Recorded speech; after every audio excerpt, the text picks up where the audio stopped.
नमस्कार दोस्तों। आज हम आपके लिए गोवर्धन महाराज की अद्भुत पावन कथा लेकर आए हैं।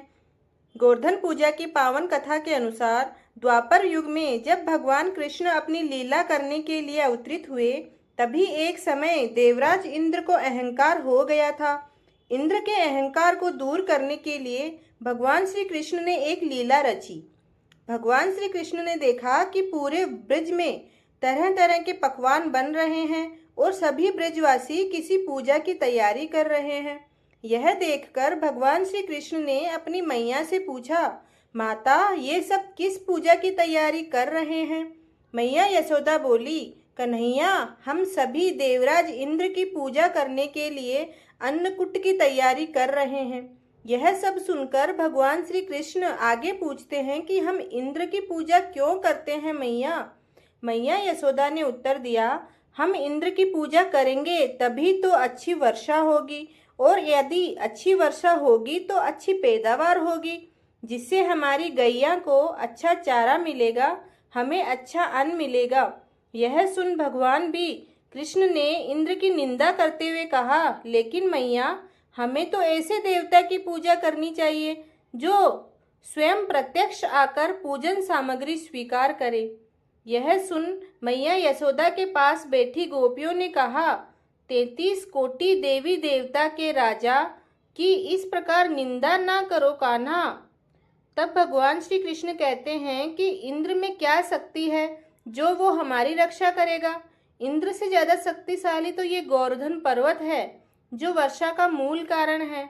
इसीलिए हमें गोवर्धन पर्वत की पूजा करनी चाहिए, जहाँ हमारी गैया चरती है। इंद्रदेव तो कभी दर्शन भी नहीं देते हैं, और यदि उनकी पूजा ना करो तो वो क्रोधित भी हो जाते हैं। ऐसे अहंकारी देवता की पूजा हमें नहीं करनी चाहिए मैया। तभी नंद जी वहां आते हैं और कृष्ण से पूछते हैं, इंद्र की पूजा करने से हमें लाभ होगा बेटा, वर्षा होगी। गोवर्धन की पूजा करने से क्या लाभ होगा? तब श्री कृष्ण भगवान कहते हैं कि हमारी गैया गोवर्धन पर्वत पर चरने जाती हैं। वो गोपिकाओं की आजीविका का एकमात्र साधन है। गोवर्धन पर्वत है। यह सुनकर सब बहुत प्रभावित हुए और सबने मिलकर इंद्रदेव की जगह गोवर्धन पर्वत की पूजा कृष्ण द्वारा बताई गई विधि से करने के लिए स्वीकार कर लिया। गोवर्धन पर्वत ने समस्त पूजन सामग्री को स्वीकार किया और सबको खूब आशीर्वाद दिया। तभी नारद मुनि इंद्र की पूजा देखने हेतु ब्रज आए और वहां ग्वालों ने उन्हें बताया कि इस वर्ष से श्री कृष्ण की आज्ञा के अनुसार इंद्र महोत्सव बंद कर दिया गया है। अब सभी ब्रजवासी गोवर्धन पूजा किया करेंगे। यह सुन नारद मुनि इंद्र के पास पहुँचे। हे देवराज, आप अपने इंद्रलोक में सुख की नींद ले रहे हैं। उधर ब्रज में आपकी पूजा समाप्त करके गोवर्धन पूजा की हो रही है। यह सुनते ही देवराज इंद्र को क्रोध आ गया। उन्होंने इसे अपना अपमान समझा और जोरों की वर्षा शुरू कर दी। भयभीत होकर सभी ब्रजवासी भगवान श्री कृष्ण के पास पहुँचे। तब श्री कृष्ण ने गोवर्धन पर्वत की शरण में जाने के लिए कहा। तब सभी ब्रजवासी अपनी गैया को पर्वत के साथ गोवर्धन की तराई में पहुँचे। वहां भगवान श्री कृष्ण ने गोवर्धन पर्वत को अपनी कनिष्ठ उंगली पर उठा लिया। यह देखकर इंद्र को और ज्यादा क्रोध आ गया और उन्होंने मूसलाधार वर्षा शुरू कर दी। भगवान श्री कृष्ण ने सुदर्शन चक्र को आदेश दिया, वह पर्वत के ऊपर जाकर वर्षा की गति को नियंत्रित करे, और शेषनाग को कहा कि वो पानी को पर्वत के पास आने से रोके।